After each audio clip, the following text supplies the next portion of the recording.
Y, pues la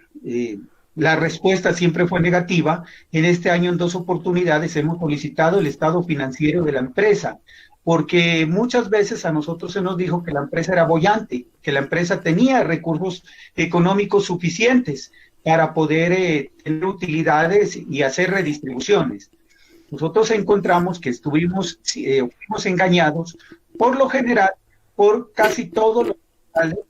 gerentes de la empresa. Yo tengo la información de los años fiscales del 2009 hasta la fecha,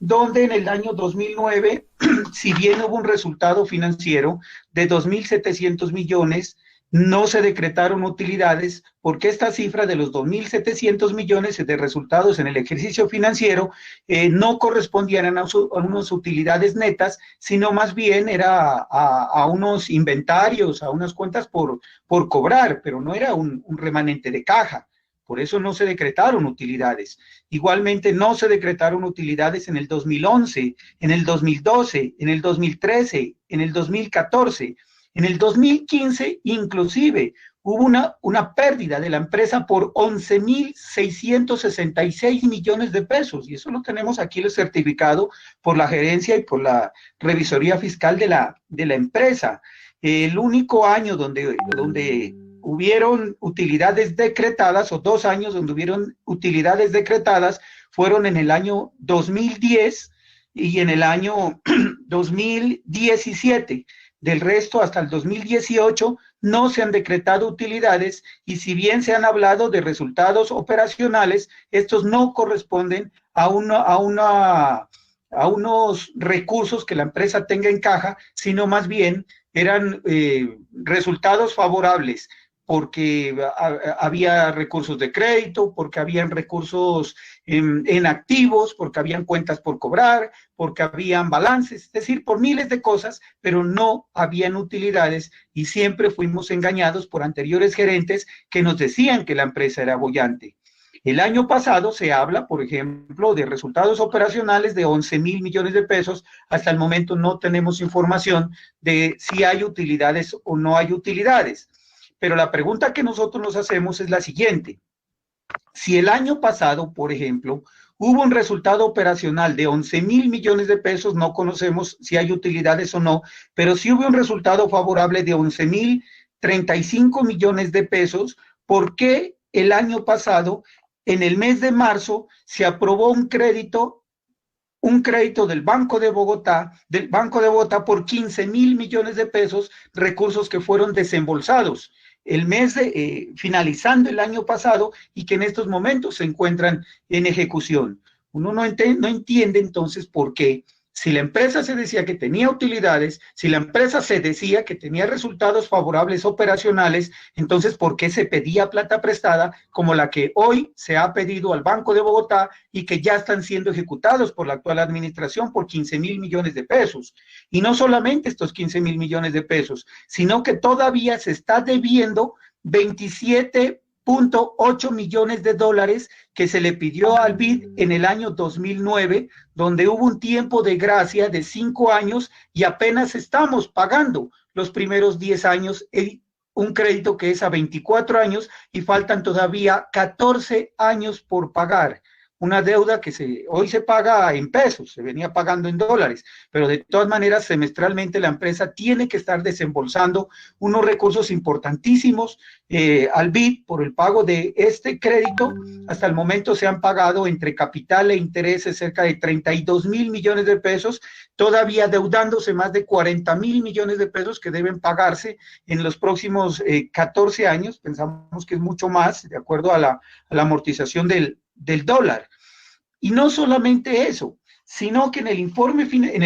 que nos entrega la empresa Empopasto, un informe que se solicitó bajo derecho de petición, nos dice en uno de esos literales: respecto a los planes de crédito hacia futuro, la empresa informa que está gestionado un crédito que permita dar cumplimiento al POIR y al Plan Maestro de Acueducto y Alcantarillado. Este crédito será discutido, validado y aprobado por la Junta Directiva previo concepto favorable del DNP. Tenemos entendido que están en estos momentos en discusión para la aprobación de un crédito de aproximadamente 75.000 millones de pesos más, recursos que presuntamente se los pediría es a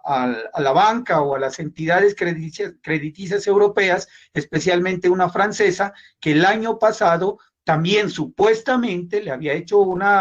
le había entregado un premio a Empopasto de 1.4 millones de euros, que se llama, una entidad que se llama Euroclima, que finalmente no me han entregado la información, con quien presuntamente hay un convenio que hace parte, esta entidad de Euroclima, de una coadministración de Empopasto, y que posiblemente podría ser una de las favorecidas en la privatización y administración futura de Empopasto, en el caso de que Empopasto se declare en quiebra, en el caso de que Empopasto se declare insolvente para pagar los créditos, en el caso de que Empopasto pida recursos y no tenga cómo pagar, porque estamos demostrando con estas cifras que la empresa en este momento no es boyante ni tiene los recursos suficientes para poder pagar los más créditos que quiera solicitar, y sobre todo pedir 75 mil millones. Le insisto o repito, estamos debiendo el BID en este momento cerca de 40 mil millones de pesos todavía o más, dependiendo de la amortización del crédito, porque fue pedido en dólares, y además de que se están debiendo todavía 14 años más con pagos semestrales, se están debiendo 15 mil millones con sus respectivos intereses al Banco de Bogotá, y no tiene la empresa utilidades en estos momentos, a duras penas manejan recursos de sostenibilidad o lo que se llama en esta... unos recursos, unos ingresos operacionales que se llaman, que no son una efectividad de la caja, y los créditos son bastante fuertes. Que si la empresa tendría riesgo, con toda esta información económica, que si la empresa tiene riesgo de privatización, claro que sí. El concejal Eric tal vez no hizo el comentario de lo que ocurrió en el Plan de Ordenamiento Territorial, donde en el artículo 9 de este acuerdo 005 del Plan de Ordenamiento Territorial trata lo siguiente. Dice artículo 9, gobernanza multinivel, hasta el nombre era como especial. Dice, pretende desarrollar una forma de gobierno compartido, articulado y eficaz, donde se estimule la interacción en el marco de redes de actores públicos, privados y sociales, internacionales, nacionales, regionales, departamentales y municipales, con el fin de lograr propósitos estratégicos comunes que se busca conseguir con la implementación del Plan de Desarrollo Pasto, la Gran Capital 2020-2023. Este artículo 9 pues deja un margen abierto dentro del Plan de Ordenamiento Territorial para que la administración busque los propósitos estratégicos a través de convenios nacionales e internacionales con gestores que puedan ser partícipes dentro del esquema de trabajo del actual gobierno y cumplir sus propósitos a través de la privatización o de la participación estratégica dentro de las entidades públicas y centralizadas y descentralizadas que tenga el municipio de Pasto. En su momento nosotros solicitamos el retiro de este artículo, o al menos un parágrafo donde se establezca que en ningún momento se permitiría la privatización de Empopasto. Fuimos derrotados en esa propuesta, y el artículo quedó tal cual, y asimismo se desarrolló en otros artículos cuando se trata acerca del suministro de agua y el manejo del alcantarillado o de saneamiento en el municipio de Pasto. Igualmente, Empopasto se sacudió de cualquier acción que tenga que ver con el sector rural. No se acordó ningún favorecimiento de Empopasto o inversión alguna al sector rural. E igualmente el año pasado, ya lo había advertido, hubo un acercamiento con una entidad que se llama Euroclima, una entidad europea que está tratando de irrumpir en diferentes países de Latinoamérica, y han escogido en Colombia a Empopasto, donde están planteando desarrollar un plan estratégico de recursos hídricos del Valle de Atriz. Le entregaron o le iban a entregar, hasta el momento no se le ha entregado, 1.4 millones de euros a Empo Pasto, con el objetivo pues de firmar unos pactos futuros de manejo ambiental, de sostenibilidad hídrica, pero que en el fondo pues puede que coincida esto con unas aspiraciones privatizadoras de algunas entidades públicas y privadas del orden internacional, y más cuando certificado, que lo tengo aquí, dice que Empo Pasto sí está haciendo los estudios para buscar un crédito de 75,000 millones de pesos más para poder ejecutar lo que ellos consideran es el POIR, o sea, el Plan de Obras e Inversiones Regulados, que hace parte de un gran proyecto que tiene Empo Pasto, que corresponde a 400,000 millones de pesos, en los cuales habrá 3 fuentes de inversión: inversión estatal, inversión, o sea, del gobierno nacional, inversión de los rendimientos de la empresa y de tarifas, 3 fuentes y la cuarta, perdón, que son la vía créditos, son las fuentes que tiene Empo Pasto para poder cumplir su plan de acción, su plan estratégico. Y realmente, si la empresa no es boyante, si no tiene los recursos necesarios para la sostenibilidad de los créditos y la implementación de este plan estratégico que tiene, que es importantísimo para Pasto, pero costosísimo para la empresa, realmente terminaría en una inviabilidad, en una insostenibilidad de la empresa, lo que significaría la entrega de la misma a particulares o a socios operadores. Si no hay una